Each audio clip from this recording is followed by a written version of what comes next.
Hi, I'm Rodney, And I'm Michael Hunt. here with Channel 7 News. Hey Rod, how are the Federalist Papers started? Well, the Federal Convention sent a proposed Constitution to the Confederation Congress, which at the end of September 1787 submitted it to the states for ratification. Immediately, the Constitution was the target of many articles and public letters written by opponents of the Constitution.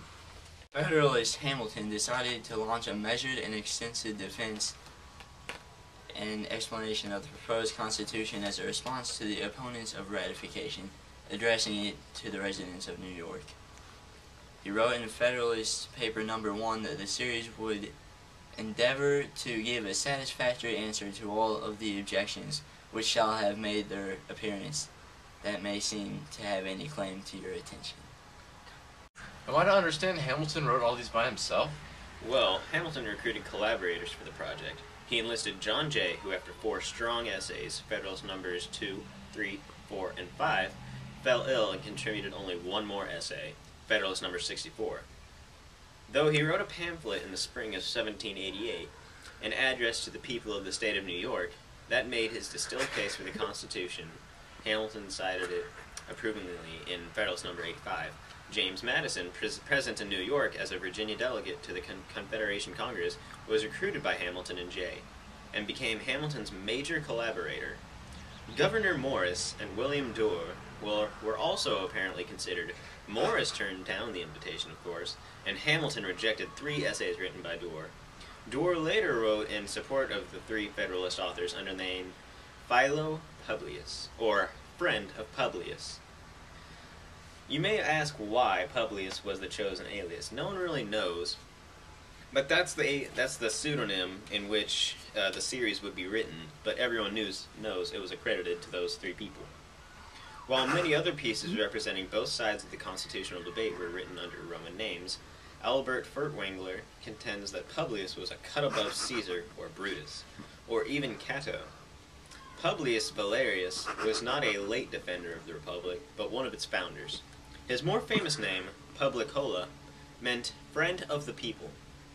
It was not the first time Hamilton had used this pseudonym. In 1778, he had applied it to 3 letters attacking Samuel Chase. The Federalist Papers appeared in 3 New York newspapers, the Independent Journal, the New York Packet, and the Daily Advertiser. Beginning in October 27, 1787, between them, Hamilton, Madison, and Jay kept up a rapid pace, with at times 3 or 4 new essays at publices appearing in the papers in a week. Gary Willis observes that the pace of production overwhelmed any possible response. Hamilton also encouraged the reprinting of the essay in the newspapers outside New York State, and indeed they were published in several other states, where the ratification debate was taking place. The high demand for the essays led to their publication in a more permanent form. On January 1st, 1788, the New York publishing firm J&A McLean announced that they would publish the first 36 essays as a bound volume. That volume was released on March 2nd, and it was titled The Federalists.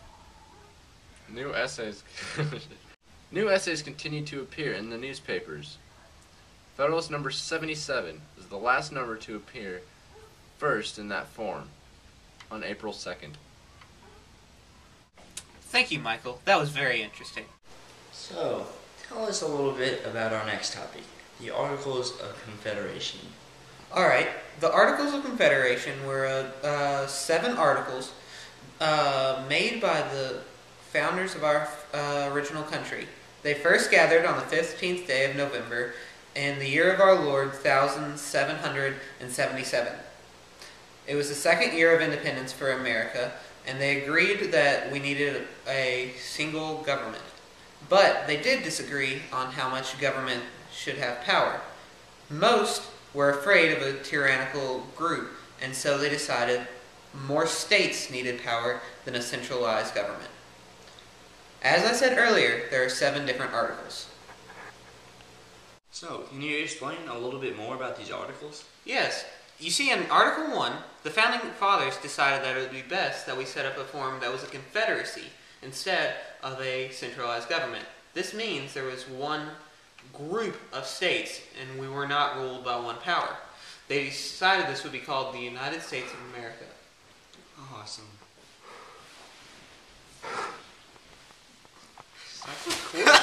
So how about that Article 2, Brett? Well, you see, Article 2 shows the states' rights. It shows how each state is independent and has its own freedoms and different governments. But yet, they are all joined together for the common defense. Which leads us to Article 3, which discusses all of our mutual defenses and how we shall form our own different and separate armies. Well, in Article 4, you see the government was wise enough to put in a clause to say that all other states' laws should be abided. So, one state couldn't make a statement that would prohibit another state's laws, more increasing the state's individual freedoms. Article 5, the articles discuss legislature. What they say about legislature is that each state or former colonies should have one vote each. This does not pertain to each different state. Each state could have its own individual legislature to perform laws within itself.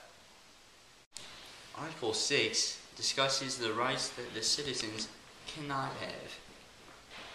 Very interesting stuff. Article 7 discusses how we will appoint military officers. Article 8 discusses the United States, how we're going to pay for defense, and how taxes are going to fall into that. Stop it now. The United States and Congress shall have the sole and exclusive right and power of determining peace and war. Congress should have the power of granting letters of marque and reprisal in times of peace, appointing courts for the trial of piracies, and appointing courts for the trial of felonies. Congress is responsible for establishing courts, for receiving and determining final appeals in all cases of captures, provided that no member of Congress shall be appointed a judge of any of the said courts. Article 10. The committee of the states, or any 9 of them, shall be authorized to execute, in the recess of Congress, such of the powers of Congress as the United States and Congress assemble, by the consent of 9 states, shall from time to time think expedient to the best them with. Canada, acceding to this confederation and joining in the measures of the United States, shall be admitted into and entitled to all the advantages of this union, but no other colony shall be admitted into the same, unless such admission be agreed to by 9 states. All bills of credit emitted, monies borrowed, and debts contracted by or under the authority of the Congress before the assembling of the United States in pursuance of the present confederation shall be deemed and considered as a charge against the United States, for payment and satisfaction whereof the said United States and the public faith and hereby solemnly pledged. Every state shall abide by the determinations of the United States and Congress assembled, on all questions which by this confederation are submitted to them, and the articles of this confederation shall be inviolably observed by every state, and the Union shall be perpetual, nor shall any alteration at any time hereafter be made in any of them, unless such alteration be agreed to in a Congress of the United States, and be afterwards confirmed by the legislators of every state. Tom Tucker signing off. Rodney signing off.